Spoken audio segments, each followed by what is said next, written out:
What truth about Visionaries were you finally ready to say out loud in this book?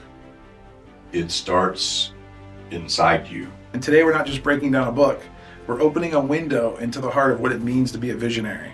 So, people are going to see the title of this podcast, the title of your book, they're going to see this word visionary. And I didn't even know what that word was, I don't think, until I read the book, Rocket Fuel. What does visionary mean to you? They have this distinct capability to see farther, to see more clearly, to be creative, to move a lot of times into big external relationships in a way that's different from what other people do. Superpower, seeing out in the world, seeing down the road, seeing the future. Kryptonite is all the stuff it takes to get it done. Mm-hmm. And thus the need for this counterpart that we call the integrator.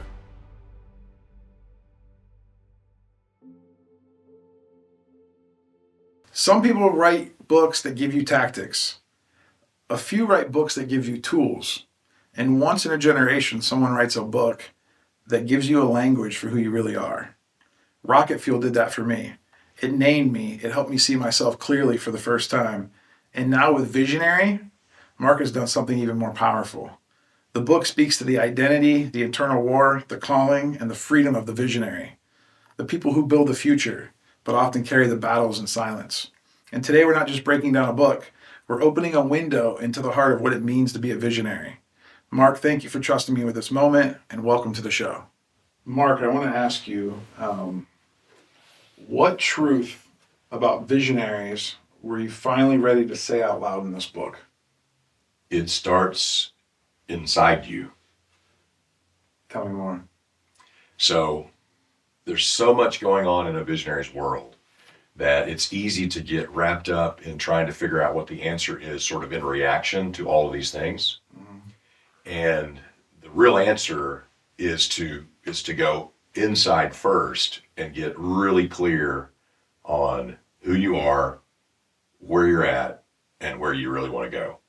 Because that's the key to unlocking the right answer for all the rest of the questions that are swirling around. And what year was Rocket Fuel written? In 2015? That's right. Yeah. So it's been 10 years. Yeah. Right? And now you've wrote this book, Visionary, and I think the biggest thing that people are going to want to know is, first of all, what's the biggest difference? Why should they read Visionary? But more importantly, was there anything that you were personally wrestling with when you decided to kind of write this book? Yeah, so I think speak to kind of the difference first. So Rocket Fuel was all about introducing the structure of the Visionary-Integrator relationship, really, and how to tell which one you are, how to work on that relationship and make that relationship as powerful as it can be. So it's foundational, required reading for anybody that finds themselves thinking about this and thinking it might be a possibility. Visionary is written to answer the question, okay, what does it really take if you want to be truly great in that role, right? And so it, in effect, answers all the questions I had of, okay, what about this? What about that? How do you know this? How do you know that? And boiling it all down to, all right, this is the handful. This is the basic essentials that you've got to be focused on and really strong at if you want to be truly great in that role. So it boiled it down to 10 things, to the 10 pillars. When did you decide to write this book? Like, how's an author? Take me down that process for an author. You got this amazing book, Rocket Fuel, changed a ton of people's lives, changed your life probably. Sure. But then how do you decide to write this book, and what was that decision like? Sure. So this book has been written in my head for probably 7 years. Okay. And it came out for the first time in a talk I did at an EOS conference maybe 3 or 4 years ago, something like that. And I called that talk How to Be a Great Visionary. And so that was the first time that I sort of came out with and dumped out of my brain what those 10 things were and kind of wrestled around with it and played with it. And the feedback I got from the audience that day was amazing. I mean, it was perfect. It seemed like it just really hit a chord for all the visionaries and the integrators that were in there. I was like, okay, this is something. I need to come back and do this and kind of build this out and make it more accessible for more people. So that's where it came from. And then, officially, I declared I was going to write it as a book about a little less than a year ago, so in February. But again, it was all sort of written. And after that talk, we had started teaching a version of it as a class within Rocket Fuel University, now Rocket Fuel Academy, the Visionary Master Class. So I took that talk, kind of turned that into a workshop, and then at another later EOS conference, introduced one of those and took, I think, 75 visionaries through that first one and had good feedback. So I felt like we were hitting the right note. And so it's kind of grown and gone on from there. So this is the expansion of that, tweaking some things, turning some things, making it really sing and like you said, answer the questions that I've had myself or that I just keep running into again and again with visionaries that are sort of scratching their heads and going, well, what about this? So, people are going to see the title of this podcast, the title of your book, they're going to see this word visionary. And I didn't even know what that word was, I don't think, until I read the book, Rocket Fuel. I mean, if somebody would have asked me what a visionary was back then, I don't know. It sounded like some type of fancy made-up word for what they would call Walt Disney. I believe, and maybe because I'm definitely down that EOS circle, right? I've been drinking the Kool-Aid for like 5 years. Right. Did you guys make that word famous, or was that word already famous and you guys just borrowed it? Like, tell me about this word visionary, because I feel like it's almost like a household name in the small entrepreneurial world now. I think it's an old word.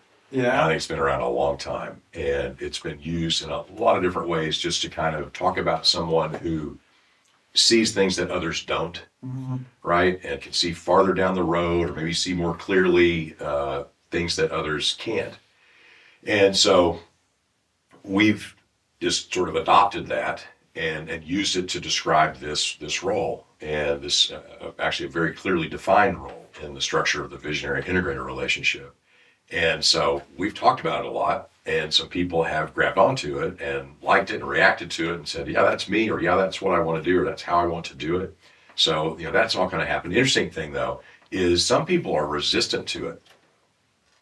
I can understand that. So, at first I was like, yeah, and I was using it everywhere, and then I felt like other people were almost make me feel bad. Yeah. Like I'm comparing myself to Steve Jobs Right. or something, and I'm like, and then I don't know but then I was like, after I started learning how to be my true self, I was like, screw it. Right. But it's a big word to label yourself as, but it was a big, huge identity shift for me, and it was transformational in my life. Yeah, some people feel like it's sort of braggy. Yeah, Right. There's a little ego to it. Yeah. Like, I'm a visionary. Right. And so, the Genesis is actually much more humble than that, because we believe that in the structure of an organization, titles are not helpful. At least not like hierarchical titles, like, somebody's the director of this or the VP of that or whatever.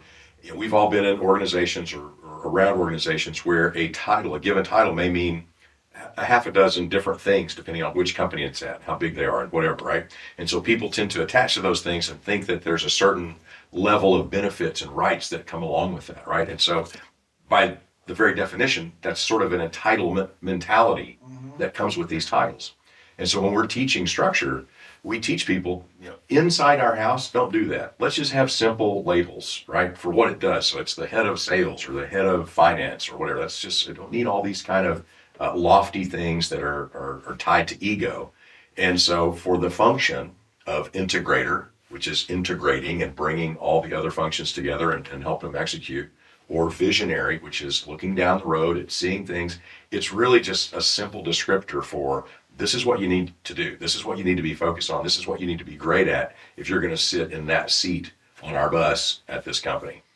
So a lot of entrepreneurs listen to this show. I would say, if I had to guess, visionaries like to make up stats. So I'll just say 80% of them have heard this word visionary or probably used it a dozen times, through episodes. Sounds very accurate. But let's just pretend someone's listening that's an entrepreneur, small business owner, big business owner. Maybe maybe they're from the corporate world. There's never. Tell me in a simplified term, what does visionary mean to you? Yeah, so it really is that person that typically they're the founding entrepreneur. They've had this entrepreneurial seizure at some point where they saw some kind of an opportunity that they couldn't not move into. They had to start this business. They had to, right? You're going to feel it, right? Yeah. They had to do this thing. It's intrinsic. It's in there. It's deep. And coupled with that, they have this distinct capability to see farther, to see more clearly, to be creative, to move a lot of times into big external relationships in a way that's different from what other people do. And sometimes that's within the industry, could be customer relationships, it could be in the community, but they're just great at that. But they're not great at all of the day-to-day, detail-oriented execution stuff. Superpower, seeing out in the world, seeing down the road, seeing the future. Kryptonite is all the stuff it takes to get it done. And thus the need for this counterpart that we call the integrator. Yeah, it is almost like, I wonder if there'll ever be like a movie that comes out, like a Batman and Robin, like a Visionary-Integrator type of like Marvel movie or something like that. You say visionaries live in the future a lot of times, right? What does that cost them, though? Like living in the future too much? Well, so I think that depends on what kind of people they've surrounded themselves with, right? Let's pretend. Let's go with the visionary that isn't even aware that he's actually a visionary probably yet, and doesn't have all the tools and hasn't been through all the classes and hasn't surrounded himself with all the right people. He's a little bit. He's fast and furious, let's say. Like he's constantly always in the, because I know what that feeling like. I can constantly, I sometimes have to catch myself. Sure. But then it makes me become less present. And I feel like there's a big cost to that sometimes. So when you ask the question, the first thing that I think about, Benny, is just, visionaries typically run at a certain pace.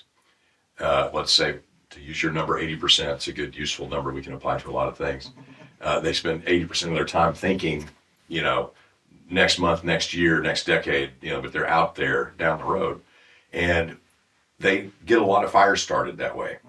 They spin up a lot of things, but at some point they kind of look back and see all these half-built bridges, things that are just not finished, stacks and stacks of things that aren't finished. So because they never really get finished the way that they envisioned them, they never get the full return from them, right? And a lot of times they get no return from them. And they just burn through resources, they burn through energy, they burn through people sometimes, and don't have a lot to show for it. So it's that gap in execution. Contrast that with a visionary that's coupled with an integrator, yes, but also the rest of whatever team is necessary to take those ideas and make them happen, make them real. And those visionaries can be both. They can be present. They can spend time thinking in that future space, thinking in that fun playground that they like to spend time in. But when I'm sitting here talking to you right now in this very moment, we're talking about what's going on, because I see that things actually happen that I come up with. You sort of have a different calm, a different peace, a different ability to stay present in the moment and have the relationships that you need to want to have that are right here and now. Well, I think another big part of the visionaries team is the spouse. I don't think we don't talk about that enough. I don't think. Great. And it's almost like the integrator at home, right? Like, because if you're a visionary, I can't imagine what it'd be like to live with two visionaries.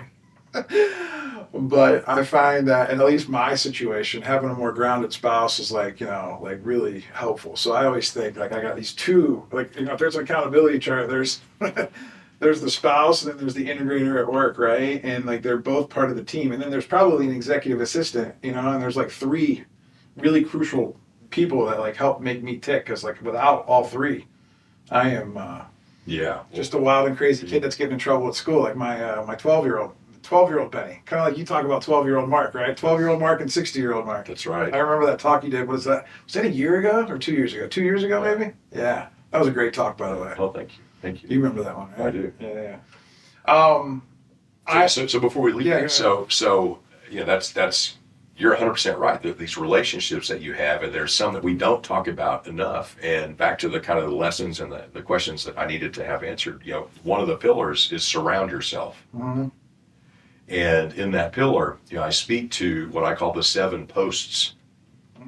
So it's 7 specific things like that. So one of them is your integrator. Yeah, one of them is your assistant. Yeah, one of them is your family and friends. And one of them is your leadership team, right? So there's these specific groups that you have to have around you that have to be strong, right? If we don't take care of our family, guess what?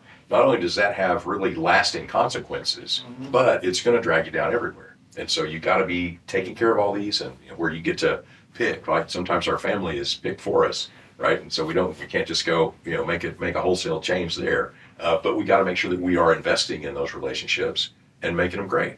How long have you been married? 30, almost 33 years. So it'll be 33 years in February. All right, 33 years in February. How long have you known you were a visionary? Ooh. So that's a tricky question. So I would say that I've known I was a visionary since I was probably 18. Oh, wow. So you've actually been pretty aware. Yeah. Just of your skill sets, your superpowers, your kryptonite? More, I would say that I didn't like being told what to do. Okay. And I didn't like being dependent on others for... But did you know that you had, that you needed help in other areas? Or did you just think, because for me, I knew all that stuff, but then I didn't know that, I just thought I had to do all the other stuff. Yeah. So I probably didn't put the rest of that together till I was, 40. Okay, cool. So long after you were married. Right. So my question is, and this is actually off of my actual question topics, this is what I'm going to do. I'm going to veer a little bit. Good. Is once you actually were more informed and more aware, and then you had the conversation with your wife, or your wife probably already kind of knew, I would assume. They're usually have a little bit more intuition, because I feel like you then start to, it's like you didn't know what you're getting into when you got married. You know what I mean? You didn't know what you were getting into at first, and then they didn't know who you were. You didn't maybe know who that, and it's and then you read something like when I read Rocket Fuel, I'm just like, man, I wish I would have had this before I got to know my relationships. Yeah. Because they need a playbook on me. Yeah. Yeah. So talk to me a little bit about that. Well, yeah. So and you may have heard parts of this story at some point or another, but basically, yeah. So I started off in big corporate. Mm-hmm. So I came out of college. I went to work for Procter & Gamble, and so that was supposed to be the right answer. So when I came out, that was supposed to be what you did. You went and got a great job, and you probably stayed there for your whole career. And so, right on track. Well, again, I knew something about myself, that I have this sort of resistance to being told what to do and being dependent on others for whatever my future trajectory is going to look like, right? Others from a sense of authority, not collaboration. Yeah. Collaboration being is great. part of the system. Right. Yeah. And so, I'm having this great traditional kind of big corporate career, and things are going well. I'm getting promoted, moving along. In fact, I actually had a plan where I was going to be the CEO of Procter & Gamble by the age of 43. You had that plan. I had that plan. They didn't have that plan. They didn't know about it. But they didn't need to. No. But I literally, I took the guy that was the CEO. I had his name. I knew how old he was. I knew about how long he was going to last in that. So here's probably who the next person would be, and so on. And I knew kind of what the promotion track looked like. And they intersected when I was 43 years old. Wow. So I just had to execute. And so, moving down that path, there were some interesting things along the way, puzzles that I had to solve, but I was working on those. And so anyway, what happens is I'm in one of these roles, and I get asked to do something that I disagreed with. Not that it was unethical, but it just was bad business. It wasn't the right thing to do. And so I'm sitting at a dinner with my manager, and I voice this perspective with this guy. And he gets the strangest look on his face, and he leans forward across the table, and he goes, "Mark, don't F with me." And just kind of shakes his head at me. And I remember I sat back at the table, and I'm like, oh my God, my whole career, my whole CEO by 43 plan is in this dude's hands. And it was the worst, most icky, helpless feeling that I'd ever had. And so I left that dinner that night, and I went to a bookstore, and I was just looking for anything that had the title entrepreneur on it. And, here's a magazine, here's a book, here's a whatever. And there weren't a lot, interestingly. The entrepreneur bookshelf was small back in those days. And I went away thinking, all right, I got to figure out some way to get out of this trap. I'm stuck. I don't want to be like this. And so that's when I kind of made up my mind that I was going to make the leap and start my own thing. So what that led to, and how you kind of got me to talk about this, is I end up quitting my job at Procter & Gamble with a promotion on the table, all kinds of great stuff there, great insurance, great benefits, great everything. And I didn't even tell my wife that I was going to do it. And she was pregnant. Did she work? She did. Oh, okay. But not. It wasn't like enough to pay the No, bills. no. And I didn't even talk to her about it. And so I get to make a phone call that says, hey, honey, I got some news. Oh, what is it? Well, I quit. I'm going to start my own business. And it was. And that was never even in the cards No, before she no, was. no, That's, no. For her, that's like coming out of left field. Like you just got abducted by aliens. 100%. And so, and she's very different than I am, right? She's not wired like that. Yeah. I'm totally comfortable with it. Yeah. We're going to be fine. And I know we're going to be fine. I mean, Yeah. even if it gets really bad, we're going to be fine. Yeah. And so to have somebody that gets taken along for the ride, the entrepreneurial roller coaster ride like that, unprepared, didn't know what was going to happen, all that kind of stuff, you should interview her and see That would be a good- see what her perspective is on that. That would be But awesome. it's fortunately, she's a great woman. Yeah. And like I said, we're going to hit 33 years this February. That's very impressive. Yeah. Because I can't imagine, because I know that there's two sides to that coin. You can either be with a person that's not supportive of that or doesn't even understand it. But a lot of times I feel like for most people, it's like no one reached rocket fuel when they're 7 years old. There should be like a 7-year-old version for like your visionary book. You should make like a children's book. That's a good idea. That's going to be like you should have a children's book version of Visionary. That's a very interesting idea. That way, us 7 and 12-year-old Bennies and Marks can at least have a path, and we can at least tell people who we are, Yeah, I right? like that. So, because it gets kind of lonely out there. Tell me what the difference between a healthy visionary is and a hurting visionary. So a healthy visionary is great at what they need to be great at. So all the stuff we've talked about, the ideation, the thinking about seeing the future, the managing the big external relationships, or I shouldn't say managing, but influencing them. A hurtful visionary gets into all the things that they're not great at. And I kind of call it tampering. They get in and they just kind of mess with stuff. They just can't resist themselves. They've got to do stuff because they used to do it, because they've had to do it, because they think they want to do it, because they're so impatient. It's not moving fast enough. They feel like if they get in there and just kind of mess things around, it's going to go faster. And so they start doing things that actually end up slowing things down. So that's probably the biggest difference I see between a helping and a hurting visionary. What about like the psychological difference? Talk to me about, because I'm sure you've experienced both, right? Just like the good side of being a visionary and sometimes the downside of being a visionary, like internal and no one else is really knowing what's going on. Like the isolation part, like talk to us a little bit about that. Yeah, so it's a very lonely role because you're surrounded by people a lot of times that will only tell you what you want to hear. And there's not a lot of people that are going to tell, the person that's ultimately in charge of the whole thing, no, or sometimes won't tell them bad news, even if it's really facts. And so they kind of get this weird buffer around them that makes it hard to stay connected, to stay in touch with what's actually going on. And then along with that, you get this feeling of not being able to talk about the stuff that's really bad because you're afraid you're going to scare people off, right? You're okay with it. You can handle it. You know it's going to work out and be fine. But everybody else isn't like that. And so, if you talk about it out loud, you're going to freak them out and they may all leave you. It's a real thing, right? Yeah. And then on the other end is the really good stuff, which sometimes it's really good. And if you talk about that, you're bragging. It feels that way. Or you feel like they're going to see it that way. They're going to, right? Well, that's like when you share your P&L with a leadership team.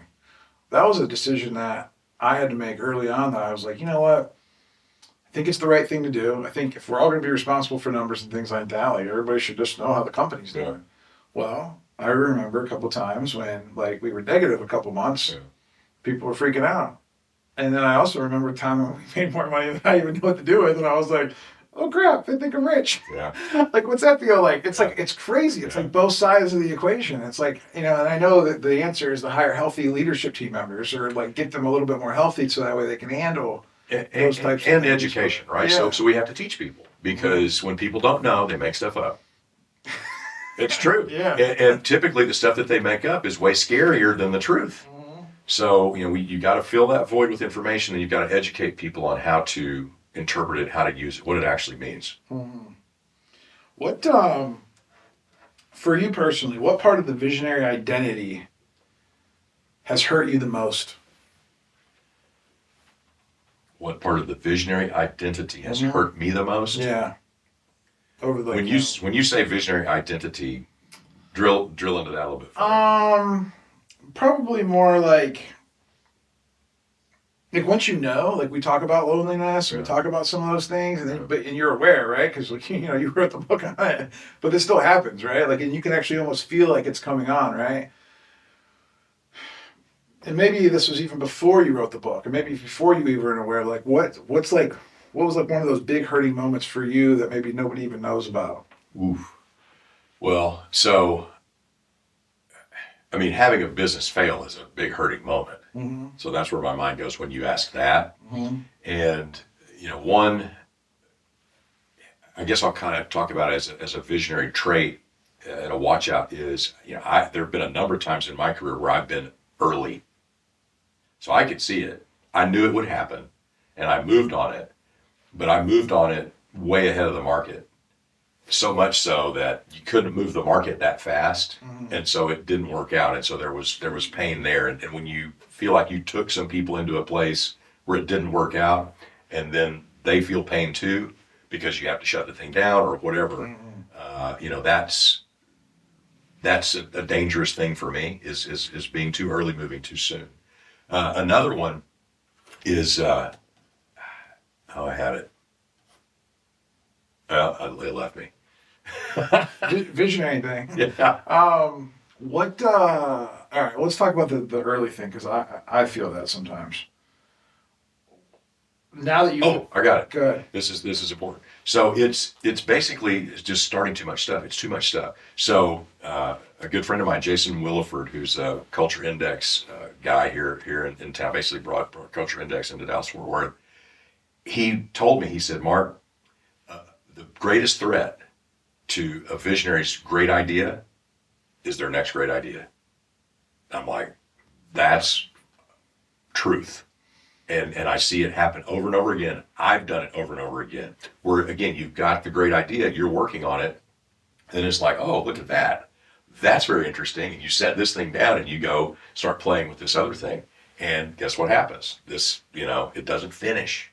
It doesn't get far enough to kind of get taken and get moved. Again, if you're not surrounded with the team, surrounded with the right people to kind of take it and finish it after you do your initial part, one day you look back and there's these half. So what do you say to the people that are experiencing that right now? I know a bunch of visionaries that are experiencing that right now. Most of the guys in the home improvement business, the last thing they want to do is their home improvement business. Right. They always want to do something else. Right. They're building a tech program to help them with their own, and they all tell themselves that it's all part of the same thing, even though, and I know, I started a podcast in the middle of Right. This whole thing. What do you, is there any quick tips or tricks? So I think it's do your 80%. That number again, we're going to use that thing for all it's worth today, 80%. But it's, the stuff that you do that again is natural and easy and fun for you and gives you joy, that will probably get it to 80% of what it needs. But it's that last 20% that you have no interest in and will just take you forever to get done. But you've got to be able to hand that to somebody to take it the rest of the way before you move on, right? So finish your part and get it plugged into the machine that's going to take it forward, take it where it needs to go, and then you can put your focus over here. There's I believe there's a huge dark side to being a visionary. And there might be a dark side to being anybody else too. I don't know, but I just know for me being a visionary, I feel like there's a light side, a very light side, just as much light. There's a dark side, right? I don't feel like people talk about the shadow side, right, a lot, because it's not as fun or sexy to talk about. So tell me what's on it for you from your perspective. Even just talking about having the idea and then being out knowing that I know I can't even bring this up to anybody because I know they're going to tell me that then I'm going to feel like I'm not getting hurt. I'm not feel like I'm Right. not worth it. I'm not. People are going to like the idea. They're all going to say no, we can't do that right now, or they're going to tell me I'm crazy, which they've been telling me I've been crazy since I've been 7. So but then it's when I know I'm crazy, I know I'm right. And deal with that, and then sometimes it could be just as getting into having bad habits. For me, I went to drugs and alcohol for a long period of time, this is before I found out I was a visionary, because that was like it was like my escape, because I didn't know how to handle all the stress and the pain, right? Some people might, some people might get addicted to working out too much. Some people are addicted to, gambling. Some people, like, I know a lot of men, they can get addicted to porn, right? Like, there's just a lot of, like, dark sides of, like, also being a visionary that I don't feel like a lot of people talk about. And so I'm curious, is, like, what do you know about the shadow side of being, like, a visionary? Well, I think that an addictive tendency is a real common trait among visionaries. And I can't give you like a scientific number on that, but I just see it. And it's almost like the entrepreneurial business, it feeds that, right? And I think because you're wired that way, you react to it in a positive way. And so I think that's just why it's in the tribe. It's in that group. And so, it's a challenge to channel that in healthy places, versus unhealthy places. It's a challenge to recognize it back to, what's the truth? Is it, the answer's in here? It's inside you. Knowing that about yourself. I learned, when I was in college that gambling is a bad thing for me, and had a really long week one day, and walked away from that going, okay, I can't do that. So I can't. I mean, I literally for years I wouldn't even play penny ante poker because it just starts to feed it. I have to win. There's a competition thing. I have to win. I'm not patient. It's a bad combination. The same traits that make you good in business, right? Like have like almost an adverse effect, right? Sometimes in your personal life, right? So you got to learn that about yourself. However it shows up for you, and then figure out what healthy place to channel that is, and what's unhealthy for you. And then awareness is a big thing, but then surrounding yourself again with people that can help you and reinforce the positive stuff, and not surround yourself with people that feed into the negative side of that, the dark side, the shadow side. Again, who you surround yourself with, big part of the puzzle. Well, I love that section in the book that talks about those the seven. What'd you call it again? The 7 posts. Posts. Yeah. It's like almost like a shield thing, right? Shield wall. Yeah. Shield wall. Yeah. That's the picture in my mind was from the movie 300, right? Yeah. When the Spartans are fighting at the Battle of Thermopylae, and he calls shield wall, and they lock those shields. Because you're kind of only as good as your weakest link, right? That's right. So you got to just keep strengthening all of those 7 pillars. That's right. Yeah. What breaks a visionary's heart? Okay, reflex response, Benny, is being told no. So, I mean, I don't know if you're like this, but I hate it. So if I want to do something, if I say whatever and somebody tells me I can't, then it was that situation that came up when I was the young manager at P&G, and I basically got told no and threatened because of my perspective. So that breaks a visionary's heart. But I think the other bigger, longer arc of that is when your idea, for whatever reason, doesn't hit, and you can't pull it off, or you run out of time, or you were wrong, which I think happens less often. It's not so often you were wrong as we missed some pieces, or again we were just in the wrong spot or the wrong time or whatever. It just didn't quite come together completely. Yeah, I feel like at different stages of my maturity level, and any visionary's maturity level, we learn how to handle those differently. At first, I get whiny and cry. You want to blame everybody else. Right. It's everyone else's fault. Right. I've done that myself many times. But yeah, getting told no. Yeah, being rejected, right? I mean, so do you feel that? So like if you would have told me no, we can't do this podcast, I was gonna be like crying in a little corner, man. Right. I was like, and when you said yeah, like let's get it squeezed in, I was like, yes. And sometimes it's a permission thing, right? Where you almost open and honest, I will probably avoid situations where I find that I would have to ask permission. I'll look for the path where I can go, where I don't have to ask permission, and I can just go. Because you're trying to avoiding him saying no. Yeah, someone telling you no. Right? That's probably a dangerous thing. Yeah, that's tough sometimes. I've learned to I wouldn't even be here where I am today without just almost I'm almost like too stupid to like not ask. I just blurt it out and ask now. So it's like I'm so used to being rejected. Yeah. They're like, it doesn't really faze me. It still hurts. Don't get me wrong. It still hurts a lot. But and maybe that's the trained salesperson. I've been in sales since my whole life. So I've been told no so many times at a disproportionate level that most humans could ever even imagine. I mean, because I'm only closing 1 out of 3 deals. Yeah. So I'm getting told twice. Yeah. No, twice. You got lots of reps at that. Lots of reps. So now I think about it differently on a transactional level than I do sort of on a strategic level. Okay. Right. So if I told you, that you couldn't do podcasts anymore, right, or something like that, Yeah. right, then that's a whole different thing than we can't do this one. Mm-hmm. Yeah. Does that make sense? Yeah. So it's kind of those, I don't like being told no on a transactional thing, but it's kind of, if there's a path that it looks like I've got to go through, a bunch of approvals, I don't like it. So you have these 10 pillars in the book. Which pillar do you think most of the visionaries avoid the most? Well, I think you can answer that question on which one they actively avoid, and you could answer which one do they unknowingly avoid. Okay. Both. Okay. Let's start with the unknowingly. The unknowingly avoid is the first pillar is know thyself. Mm-hmm. And I don't think they take enough time to do the work to really look internally and answer the questions that need to be answered to make the external puzzles much more solvable. Just because they don't know to, or they don't have the tools to. So that's a big thing. The one that I think they avoid. Let me think about this.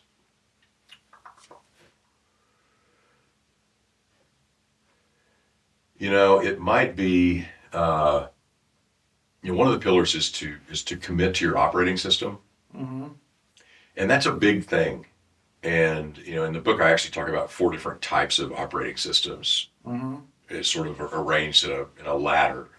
Beginning with an individual operating system that's really for you to get clear on your life, your world, and what's most important to you. I call it your unique freedom. How do you define the freedom that you really want? Your definition would be different than mine. And then from there, there's an operating system for this visionary role, and that's really what the 10 pillars are all about. And if you get strong at that, then there's an operating system for the Visionary-Integrator duo, and that's what we call the 5 rules in Rocket Fuel is all about. And actually, in that relationship, maximizing the power of that relationship. And then finally, the top of the ladder is the operating system for your business, of which EOS is a great example. Each of those requires a lot of work and a lot of investment. And I think that visionaries are often resistant to structure in that sense because it feels constricting. It feels like they're kind of getting locked into something, maybe taking options off the table, which isn't the point at all. Yeah. And it's getting to that realization that actually freedom is what you want. Get it. Structure is the thing that's going to give you that. And that's hard, and most visionaries will, at some level, resist that. When I was preparing for my keynote at the EOS conference, Jill Young was working with me a little bit. Yeah. She's here in Dallas. I love Jill. She says this is like a magical wonderland. Yeah. And everything's magic for Jill. Yeah, I know. And I'll never forget, she says something to me. She's like, because I was like, I buck structure. Like, I hate it. But she's like, structure frees creativity. And I remember writing it on my whiteboard while we were on the call. And I'll never forget that. So it's true. Structure frees creativity. I also think it's interesting that the Know Thyself is number 1 on your list because your friend Gino wrote a book, and that's 3rd on the 10 disciplines, right? And I always like to argue with him. I think Know Thyself should be first because how can you have 10-year thinking if you don't know thyself? Like, it doesn't make sense to me. Like I feel like you have to know thyself then to be able to think about 10 years ahead. And so I like to, I don't know, but I like the fact that I got that first. I'm sure he has a reason. It falls where it falls, right? Which I don't know. But for me, in answering the question, all right, what does it take to be truly great as a visionary? It is first. You've got to do that. The one I personally is the hardest for me is staying in my lane. You have one of your pillars is, I think, something about staying in your lane, right? I don't know if it's called that or not. It's not called exactly that. It's not called that, but it's like, I forget what it's called because I don't have it right in front of me, but it's like not overreach, not box creep. You know what I mean? Like I call it box creep. Yeah. Like when you start to micromanage a little bit or getting getting out of Probably stuff. maybe thinking of support your integrator. Yeah, it could be. So that's one of them, right? And so there's a lot of things that as a visionary you can do that are very detrimental to the success of your integrator, Yeah. right? So if you're always taking things away from them, if you're always Those end arounds, right? doing end runs, going around, letting people come around them to you, just not supporting them publicly. There's a lot of things you can do to do damage. That takes years, I feel like, to learn the. Yeah. Well, again, it's an awareness thing, I think, right? So old habits die hard. We've been doing stuff the way we've been doing it for a long, long time, and so you've been going directly to people. You've been doing things yourself. People have been coming directly to you. So it's a behavior change. It's a process change in a lot of instances. And so I think it's important that you don't assume bad intent when it happens. Yeah. But recognize that it has happened and there's a cost to it. And so recommit to, all right, I'm gonna stop doing that. I'm gonna stop going around my integrator. I'm gonna stop every time someone comes into my office and asks me to make a decision or give direction, going ahead and doing it and sort of cut my integrator out of the loop. Would you recommend this book to integrators to read so that way they can understand the visionary more? I think as long as they recognize it's not written for them. Yeah. It's written for the visionary and the mind of the visionary. If they want to peek inside the, sometimes crazy space of this person they're working with, then, I submit that this is a pretty good look. Yeah. Yeah, that's for sure. Where do you think visionaries unintentionally create chaos for the people that they love the most? Or just business? No, I look at life. Yeah. Yeah. Because I actually think sometimes I create more chaos for my family than I do my business. Right. So I think that's, again, super common. And I think it's the multiplication of things, right? So we hate, tell me if this resonates with you, but we hate taking options off the table.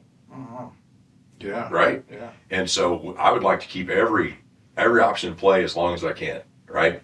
And then play with this one for a little while and then play with that one. And so that creates chaotic situations anywhere you do that because other people aren't like that. Other people get very uncomfortable with that. Integrators certainly do. Thank goodness, right? Yeah. Because they're going to take this set of things you've laid out there and they're going to force it to try to bring it. They have a narrow path. We have a wide path. That's right. And the good news is those work together perfectly. It's like they were designed to work together. And they get us down to a narrow path that then they can actually execute and do something with. And so it's finding a way to have that relationship where you can sort of, keep all your babies alive, keep all your options alive, but still move forward the right next one or the logical next one. To actually get it executed and get something done with. So at home, how does that show? How does that show up for you at home when you are trying to keep all the options alive? Trying to decide, especially where we're going to go, when we're going to travel. Yeah. And I'm like, well, because then I try to combine things with business a little bit because I'm doing it actually. We're actually going to Florida on Tuesday. I have a client down there that I'm working with. And I'm like, hey, why don't you guys come down, enjoy Florida for a little while? I'm gonna do some work, and I try to say it's a family vacation, even though it's not. I'm working. I just want to go home at night, and I want to sleep, hang out with my kids. And so sometimes it's but I don't have that schedule until maybe a couple weeks before. And I'm like, all right, let's go, right? And I think luckily, my wife stays at home, so it's not like she's got to deal with her job and stuff like that. And that's one of the things I told her. I said, hey, you want to be married to me? I said, you can't actually have a structured life because You need to go. sometimes I gotta go. I can't have to check in with someone else. I can't have your boss tell me no. Right. That'd be weird. Back to being told no. Yeah. Right. I don't like being told no. So I think it's having that flexibility. So does she like that? Yeah, she's okay with it. I think. I think she's. I think it's definitely more up. Yeah, she likes that. My first wife, no. Yeah. Yeah, I went through the pain of the divorce. Yeah. So I got divorced in early 2020, and I read Rocket Fuel in late 2020. It was very needed, and it was very helpful. I mean, it literally transformed my whole entire life. I always tell people, they always say, well, give me 2 books. I said, the Bible and Rocket Fuel. And if you put those 2 together, buddy, like you're going to be, and now Visionary, like I really feel like, I don't know which comes first, the chicken or the egg. I feel like depending on what the person needs, it's like you give them like I can see some people starting with Visionary.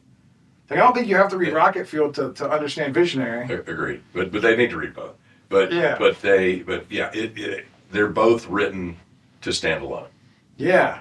And intentionally so. That's what I love about it, because like Rocket Fuel just gave me the taste. It gave me enough, like I'm a quick start, right? So like all I needed was that little taste. I'm like, how do I find me an implementer, and how do I find an integrator? And I was off to the races. But funny thing about Rocket Fuel, so we wrote it.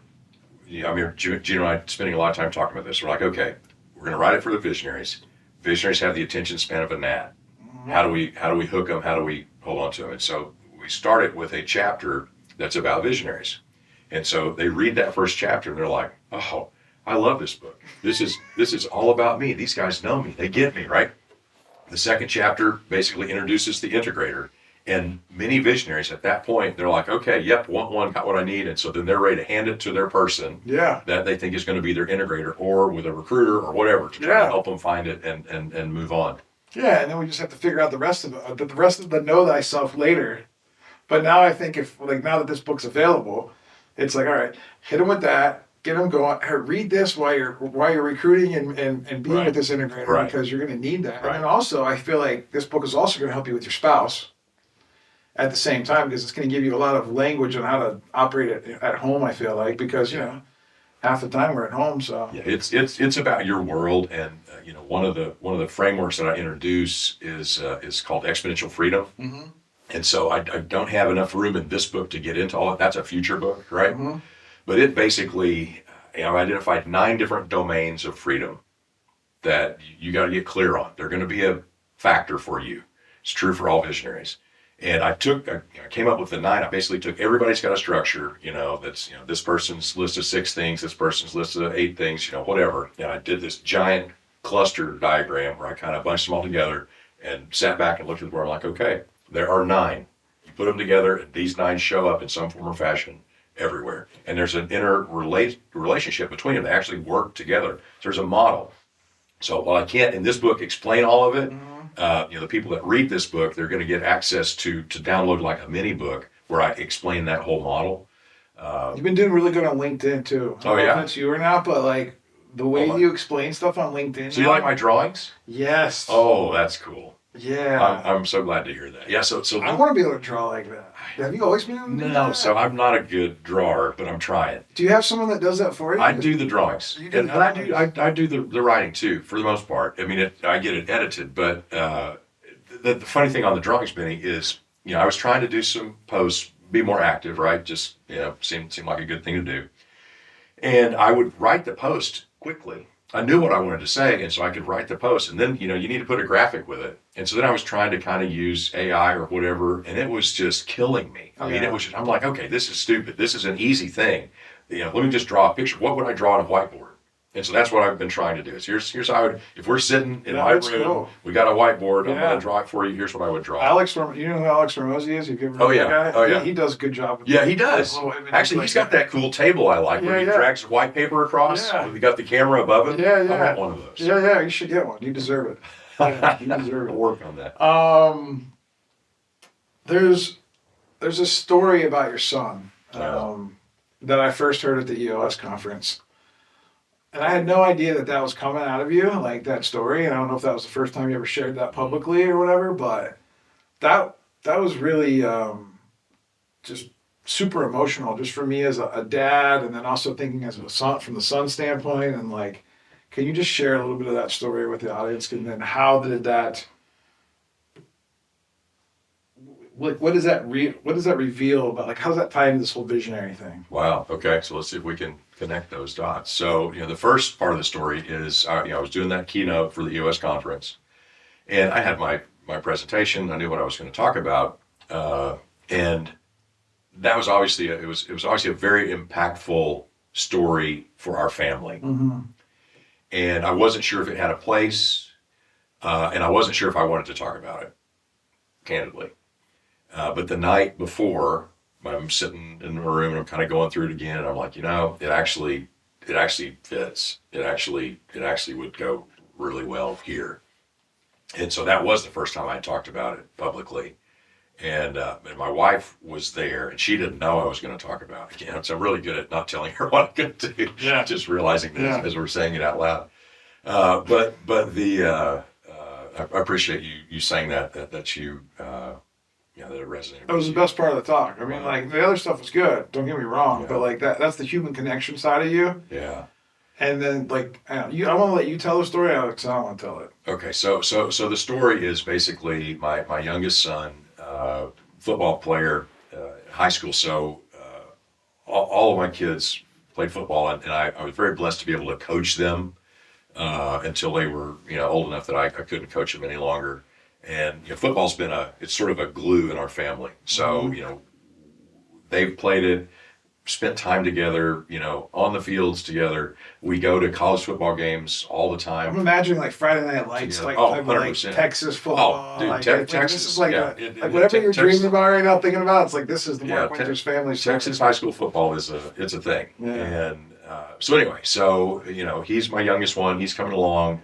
Older brothers have moved on, and they're done with it, but he's still playing and doing well. And in a spring practice, they're in kind of a scrimmage mode where the best defense is playing against the best offense. He's a wide receiver, and so he goes to catch a pass in the end zone.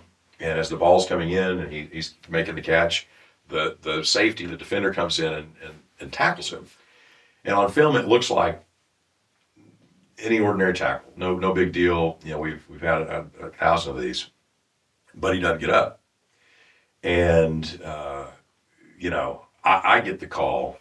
I was in the office, and the call from the trainer. Anytime the team trainer calls you, it's not good. And with having three boys, we've had lots of calls from the team trainer. But he's like, "Hey, Mark, you need to get here. Carson, something's up, and you need to come to the school." I'm like, "Dude, I'm 30, 45 minutes away with traffic. Let's see if we can get a hold of Beth and get her over there." So I get a hold of her. She's on her way while I'm finishing up so I can get there. And before she can get there, they change the status, and they're like, "Okay, we're bringing an ambulance." So they tell her basically to meet the ambulance, and he's on his way to the ER because of how he's kind of responding.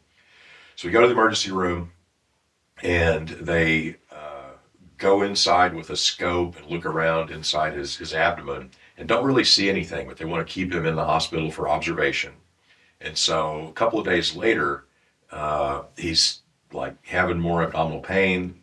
They're not sure what's going on, so they feel like they need to go in again. And when they go in, his abdominal cavity is basically filled with intestinal fluid, which is it's acid, right? And so everything is burned, everything is it's a mess. So that surgery that night, it was he didn't go into surgery until like 10 o'clock at night. It was really late, and I don't know. Now the surgical boards, they'll have these screens where they'll have the patient, and then they'll have the slot, and it's scheduled for 2 hours or whatever. Well, we're late at night, and so we're the only ones in there. There's no other patients on the board, and this procedure was scheduled for, let's say, 2 hours, and so 2 hours runs by, and it just scrolls off the board, and there's nobody there. We're not hearing anything. And so finally there's a phone here. And so I call back, and it's one of the operating rooms, and they're like, "Yeah, he's still in. We'll send somebody out in a few minutes," which is pretty unnerving. And so after a little while, the anesthesiologist comes out and talks to us and says, "Well, we found a lot more than we expected. So we'll try to keep you posted." And so it went on for like, I think another 2.5, maybe almost 3 more hours. And then they call us back, and we walk back. You can imagine as a parent what it's like to not know what's going on, and your kid's in a surgery like that, and it's just not normal. And we get called back, and I remember we're standing in the hallway, and there's double doors there. And this woman who's, dressed in, like operating gown stuff, who's old.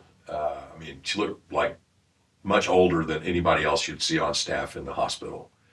And she's standing there with us, and it's my wife and I, and actually one of my sons has made it because we called them to get there. And we're like, how did it go? And she says, well, I was in there with him the whole time. And she goes, the doctors were there and they did their best. And she goes, but there's only one healer. And she points up like that. And about that time, the doors over here bust open and two surgeons come walking through. And so we turn to talk to them.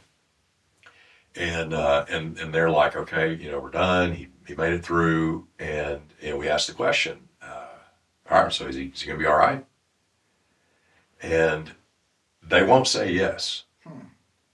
And what they tell us is when he comes out, he's going to be on a ventilator, and you need to talk to him. He can hear you. You need to talk to him, and you need to pray. That's all they tell us.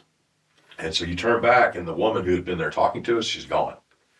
And so, Benny, I think she was an angel. Was she real? Like, she actually, like, No, did you ever see her again? No. And so I literally, I think she was an angel. I do. Wow. And so, here's our boy on the thing with the, the breathing machine on. And so, we take him into the intensive care unit. And, by this time, I think my other son had gotten there. My other son had to leave. He was in school, getting ready to take finals. And so he left so he could be there with him. And it starts this process of what ended up being 21 days in the hospital, 10 days in intensive care, and it was 12 days before they would answer the question, is he going to be okay? Is he going to make it? And finally, on the 12th day, they said yes. And it was just all these complications with the sepsis and just the infection that it caused and whatever. Kid goes into the hospital at 190 pounds. He comes out at like 145 because he couldn't eat. There's probably not getting any protein. He couldn't. There's no way to take in calories, so his body just basically started eating himself. What had happened was the hit had torn his intestine, like in this really weird place where it attaches with it's called the ligament of Treitz, where the intestine attaches to the abdominal wall. So the impact just caused the intestine to like shift, and it sort of shredded it's on the backside. And so we found out later that night they had to call in extra surgeons, and they said at one point there were 6 hands inside his abdomen holding stuff so that the surgeon could reach back in behind there and tie it back together. So you can imagine what Not something they do every day. what that looked like. Trauma team. They said we only see stuff like this in car wrecks and gunshots, and had never seen it in a school. Just a normal tackle. Just a normal tackle. Looked on film, looked like nothing. But even the more amazing part of the story is what happened next. Yeah. So it was a tremendous bonding thing for our family. Brothers. The 3 boys. Brothers have days where they hate each other, right? And they fight and they do all their stuff. But man, you talk about coming together, and these guys, his brothers, they would kill for that kid, and so they were there and we were there, and that was actually a beautiful thing to watch. And then coming out of it, as he starts to come back and do the simple things like eat a spoon of pudding or something, right? Which that shouldn't be hard, but it was. To kind of, now what do you do? And so the question at some point it comes up, it's like, okay, where's football in all this? And mom's like, oh, he's done, right? You're not putting my kid back out there. No way in hell, that's not happening. But he wanted to play. And so it's like, okay, what would have to be true if that was going to be a possibility? And basically we kind of started doing the math on calories and body weight and all this to try to get him back to a weight where he could do stuff, and he's got to do the physical things where he's got to get back, but he couldn't, just as a bag of bones, he couldn't compete and do what he had been doing, right? So he was eating something like, I want to say 10,000 calories a day. I mean, he would get up in the morning. That's like Michael Phelps like stuff. Oh yeah. He would drink a huge protein shake in like 3 gulps. That's what he got to. Now at first it was take 3 sips. He had to start there. And when he first took him out of the hospital, we would walk laps around the nurse's office on our floor in the ICU. That's what it started. He had all these machines hanging off of him, all this crazy stuff. We'd take him home and it was okay. We could walk down to the stop sign and back. And the next day we'd go maybe 10 yards further and back. And we just slowly stretched it. Slowly went a little further and a little further and a little further. He's doing the eating, trying to put the weight back on, trying to get the nourishment in so his body can rebuild. Eventually say, okay, you can begin to run. Okay, you can begin to do light weights. And eventually he gets back. And he got back in time for fall football. And the coaches are like, they're scared too. The coaches were unbelievable. So, the head coach, offensive coordinator, defensive coordinator, they were there every day. Every day they'd come to the hospital and see that kid. And so that was a cool thing. But he shows up and they're scared, like my wife is, about him getting hurt. And so it's like, all right, do we put a no-hit jersey on him so that nobody hits him? And so he's like, no, we're not doing that. If I'm going to play, I'm going to play. And so he gets back into normal things. And they start doing their workouts. And, at some point, one of the coaches is like, he's looking pretty good. And so he works his way back into his spot, as a wide receiver. And so we go to the first game of the season. And we're sitting in the stands with all the other parents. And they run out there. And, again, my wife's scared. The other moms, they're all scared. Everybody's like, oh my gosh, what's going to happen when Carson gets hit? And it was one of the very first plays of the game. He catches a pass and runs in for a touchdown. And everybody goes crazy. The coaches went crazy. And it was just, it was a beautiful thing. It's like a movie. It was so cool. It feels like a movie. I feel like there's a screenplay. I feel that. Yeah. Touchdowns are good because you don't get hit, right? Well, yeah, he drug a guy in the end zone. Yeah. And so, he goes on and he has this amazing season. He ends up, first team all-district wide receiver in, 6A Texas high school football. It's a big thing. He has opportunities to do more. And there were the news media, so, NBC and all these are running stories on him. And it was super cool. But here's the lesson, and to try to bring all this back down, is when we thought about what the lessons were for our family, the first thing was faith. And we believed, and he believed, and we prayed like it all depended on God. Knowing that there was a lot of work to be done, right? The second thing was family. And so for us, that meant our unit, but it also meant our friends, the people that rolled out and supported us and, brought food and whatever was just unbelievable. But it also meant this community that we live in, they rallied. His truck was in the parking lot at the field house for all of that 21 days. They would come and pray around his truck.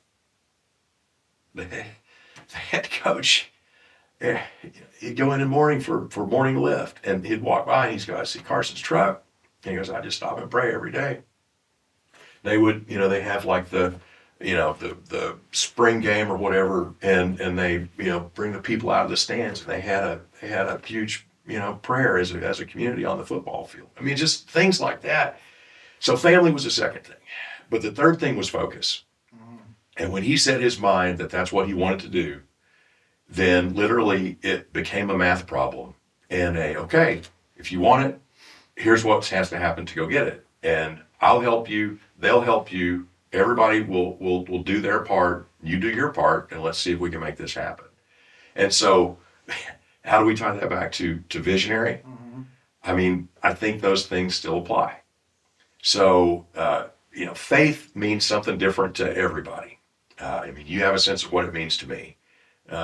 Everybody has their own version of that, and I think an essential element of making it work and making your vision become real.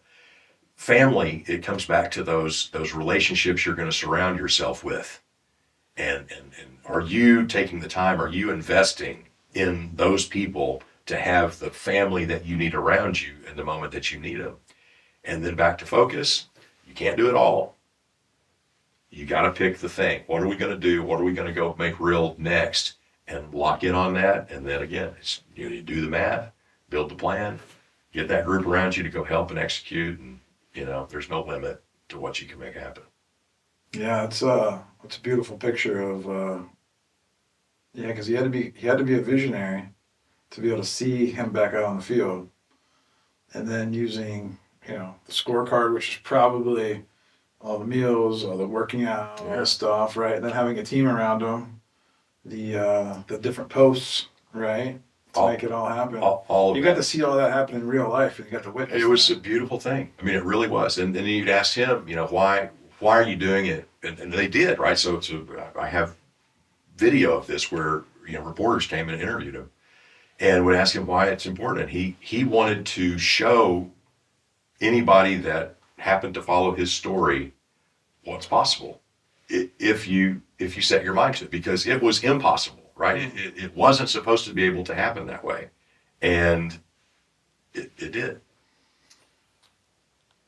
Did he have an integrator? Were you the integrator while that was happening, or was he kind of his own integrator? So in the hospital, I mean, I was the stat keeper.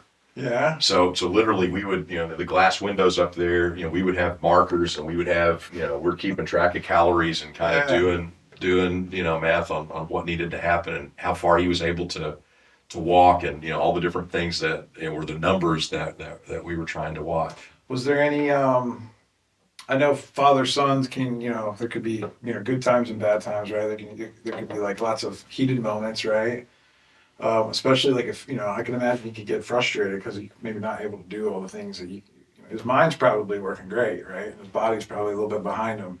That could probably be frustrating. Was there ever moments where the guy got hot in the kitchen, like as you guys were trying to like go through this rehabilitation, or? So I don't remember that. Was it all just I don't remember everyone that. was like all hands on deck, we're all working good, remember we're not being getting mad at each other. 100% aligned on what we were trying to get done. And everybody doing their part with anything they could to make it happen. So that takes me then into this whole thing, which I think you become almost famous for, is this visionary-integrator duo relationship, right? Of how to keep that relationship healthy, right? Mm-hmm. There's people out there listening that have never had an integrator before. There's people that don't even know what the word integrator means. But for the people that do, what do you think visionaries get wrong about integrators?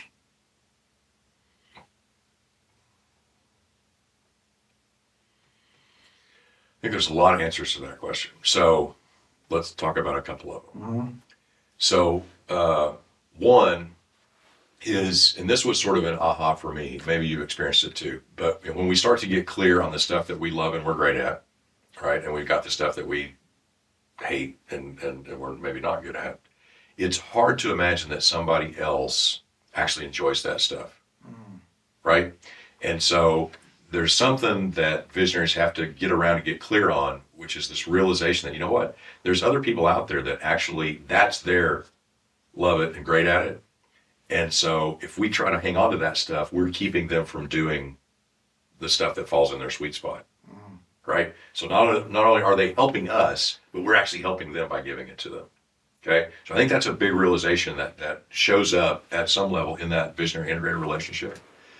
Another one is, so this is one that's sort of top of mind because it's come up lately. So I've talked a lot about how a visionary needs to respect their integrator, right? And not treat them as something less than. But it's kind of this eye-level partnership where, we're in this thing together and I need to lean on you and you need to be able to lean back on me. And so I've said that a lot, and I think there are some integrators that have sort of taken that message too far. to a point where I've seen some situations where integrators are kind of taking too much, and they're sort of stiff arming the visionary now, Yeah. and they're not letting the visionary in the kitchen anymore. And I feel like EOS does that a little bit. So if I could say that out loud. So I'm glad you said that. It doesn't. That's not it. That's not the design. No, I know it's not the design. I don't think it happened, but I think there was. I think that they love to make fun of.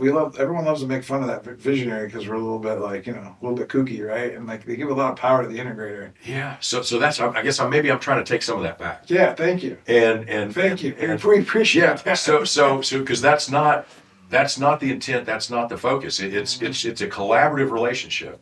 And so visionaries, if you feel like too much stuff is being taken from you, you need to talk that out. Nobody has given blanket, permission or instruction to the integrators to take everything away from them. That's not what we're saying. We're saying visionaries have a lane. They have a set of things they're great at. That's what we want you focused on. Integrators have a set of stuff they're great at. That's what we want them focused on. But you've got to talk it out. And any place that isn't clear, you just got to get on the same page about. Role clarity is essential. Why do these dynamic duos, why do they fall apart? I'm sure you've seen lots of especially when they're both great. Like I feel like you can have a great integrator and a great visionary and it can go south. Yeah. You've seen a ton of these relationships. Tell us a little bit of the red flags of like why. Yeah, so the high level thing I would watch for is think of, call it a 3-piece puzzle. So you got the visionary piece, the integrator piece, and the business piece. Right? So each of those is like different pieces of the puzzle coming together that have to fit. Well, guess what? If any of the pieces change, puzzle doesn't fit anymore. So while this might be the integrator that the business needs right now, if the business just, really goes in one direction, or it hits some kind of a unique period of transition that it's going through or whatever, that integrator that used to be the right integrator may not be the right integrator anymore. Yeah. Same thing can happen for the visionary and the business, and same thing can happen in between the visionary and the integrator. If one of the two is growing and the other one is not, there may be something that needs to change. So all that stuff can cause a VI duo to need to make a change or to not work, right? The other big one is, I see this probably more than anything else, is the visionary got into a bad integrator relationship in the first place that they shouldn't have gotten into. Yeah. And why do they do that? Well, typically because they're in pain and they need help and they know that and they're suffering and they want to get help as quickly as they can. So the first person they meet or think about or maybe have sitting by them that they think maybe they can do it, then that's what they jump into. That happens in our personal life too. Right. Sometimes the first girl he kisses is when we marry. Right. Right. So there's no chance in heck that was the best moment. Yeah. Right. And surely it'll work out. Right. So we've got processes and models for how to think through that, and give yourself the best odds, the highest probability to actually find a good fit. And so when you jump around that process and you just do whatever's in front of you, the odds that you're going to end up in a relationship you're going to have to undo later become much higher. Let's talk about future 5 to 10 years out, future visionary world. I don't know if you see the role changing at all or you think the role is timeless, but like, how do you think the role of visionary is going to change over the next decade, especially with AI? Yeah, let's talk about that. So one thing that I'm seeing more of is a visionary who has multiple businesses. Okay? And so sometimes all those can kind of fit in. I call it an envelope. If you think about the accountability chart, you've got to sort of decide where your envelope's going to be around your business or businesses. And if they're all synergistic and they all work together and they all kind of help each other, maybe it makes sense that they're all inside the same planning envelope. And maybe you have one visionary and one integrator at the top of all that, running all of it. And you have business units that operate within that structure. Or maybe they're all very different. And maybe you've got 5 different businesses that are all totally unrelated. We've got a trucking business, we've got a travel business, we've got a worm farm business, whatever, right? They're just all completely unrelated. And maybe a visionary plays visionary with each of those and maybe has a different integrator in each one. Probably should, correct? Depends. Or not? I guess Depends on how much time. juice it takes, right? Yeah. So if it's an easy one and maybe there's enough capacity that an integrator can run this business and that business and they would be a good fit for both of those and they're a good fit for the integrator, maybe that works. Is there like a master integrator that's over all the parent companies, and then they have an integrator that reports to them, like a general manager? So for each business that's where unit? I think of if you draw the envelope around the whole thing, I think it would be close to that. Gotcha. Right? Where basically that integrator is running all these different operations. But you talked about AI. So the thing I've been thinking about there is I'm calling it an agentic integrator, where I wouldn't be surprised if we see a day where some seat on the leadership team is an agent. Right? It's an AI agent that maybe has a whole structure of agents that work for them. So at some point, we're going to need integrators that can filter that all in and be able to have a team that may be sort of a hybrid team of actual humans and AI agents. Yeah, there was a guy at the EOS conference last time. He had a booth. Chief AI Officer, I think is the name of their company. I don't know if you've heard of them or not, but I think that's what they think is going to happen. There's going to be a leadership team seat that's going to be a bot that the integrator will probably actually, the visionary integrator will probably actually program and everything. Yeah. But then it's going to actually be able to spit out things at a much higher rate and keep things more organized. I think so. I mean, I can see there's already, sort of niche specific roles where that makes sense. And I see leadership teams from time to time, as we're thinking through something or working through something, they will ask AI or they'll get input from AI related to whatever the discussion is. So I think there's some set of things that you're going to want that voice on the team. Well, it definitely helps visionaries and integrators, I feel like, organize at scale a little bit faster. Because that's one of the hardest, I feel like, traits of either a manager or an integrator is to be able to organize all the chaos and the mess. And it's like, man, you can just dump into that thing and it'll, whew, and then 2 hours, 30 seconds later, you can literally have a nice email that, hey, this is what we need to do here, this is what we need to do here, let's go work on that. It's almost like a good assistant to be able to do that. So that'll be interesting to see what happens. Let's see, what else did I got? Anything in this book, when you were writing it, and you wrote it, I don't know if is it authors, how long do they take to write books? You did it pretty quick, right? Yeah, so this one's probably not a fair comparison. So I basically, it was already written and I'd already taught a class that was largely this material.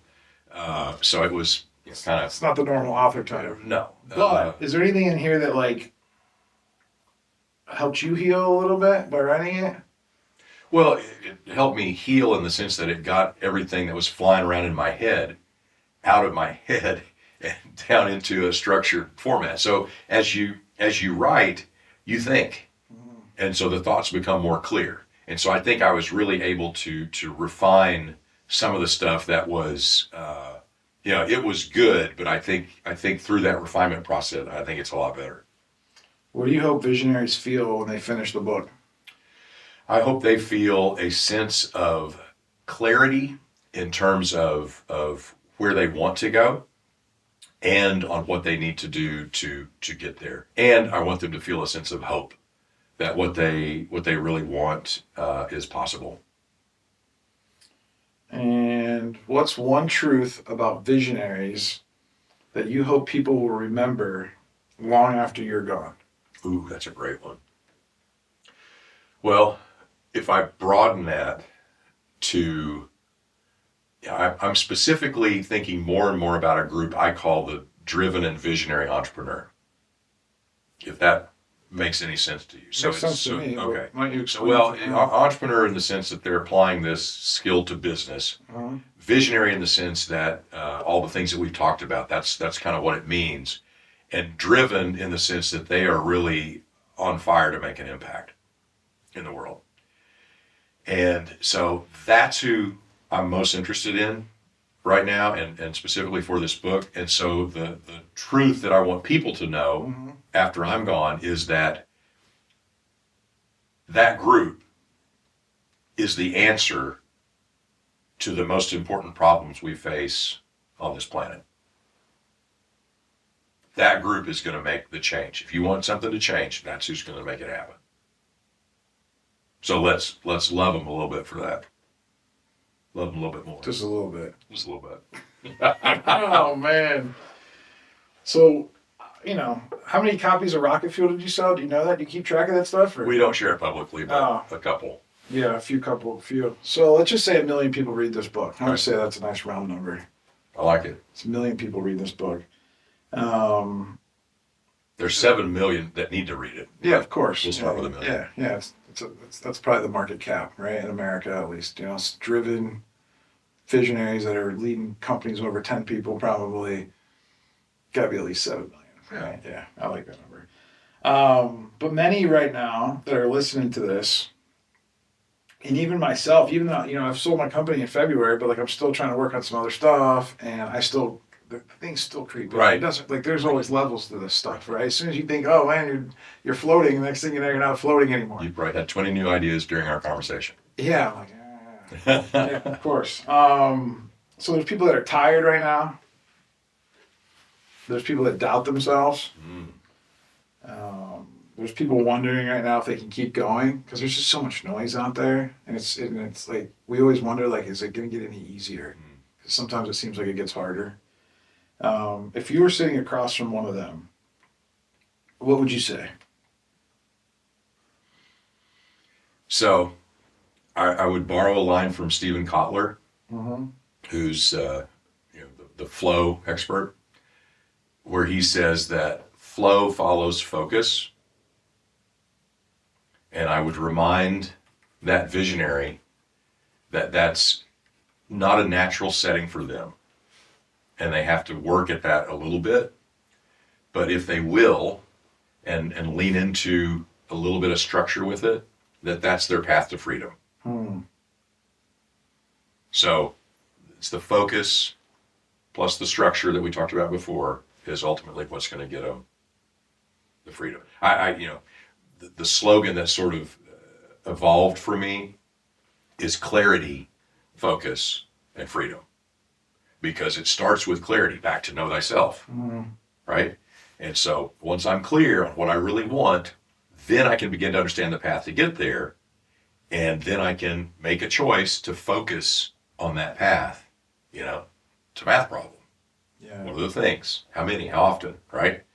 And if I can do that, then I can ultimately achieve the freedom I want, whatever that looks like for me.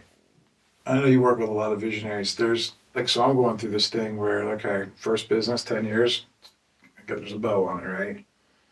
Now it's like, starting over again. Right. And it's a weird feeling because, when you're in the home improvement space, I was in roofing, sell a roof, go sell another roof. It's almost like it's kind of set up for you to keep doing the same thing over and over again.